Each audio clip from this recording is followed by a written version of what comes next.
Team India captain Rohit శర్మపై Congress నాయకురాలు Shyama Mohammed body shaming కు పాల్పడడం తీవ్ర దుమారం రేపుతోంది. శ్యామా చేసిన వ్యాఖ్యలు కేంద్ర అధికార ప్రతిపక్ష పార్టీల మధ్య రాజకీయ గొడవగా మారిపోయాయి. ఈ నేపథ్యంలో శ్యామా మరోసారి తన వ్యాఖ్యలపై స్పందించారు. తాను చేసిన కాంట్రవర్సీ కామెంట్స్ పై యూటర్న్ తీసుకున్నారు. దిద్దుబాటు చర్యలకు దిగారు.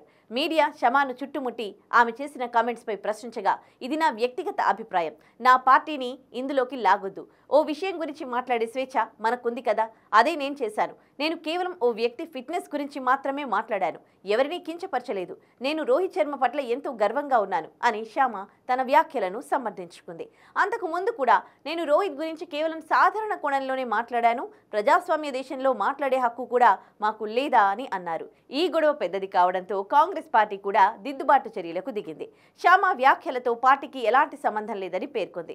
శ్యామ వ్యాఖ్యలు పార్టీ వైఖరిని ప్రతిబింబించవు అని వెల్లడించింది.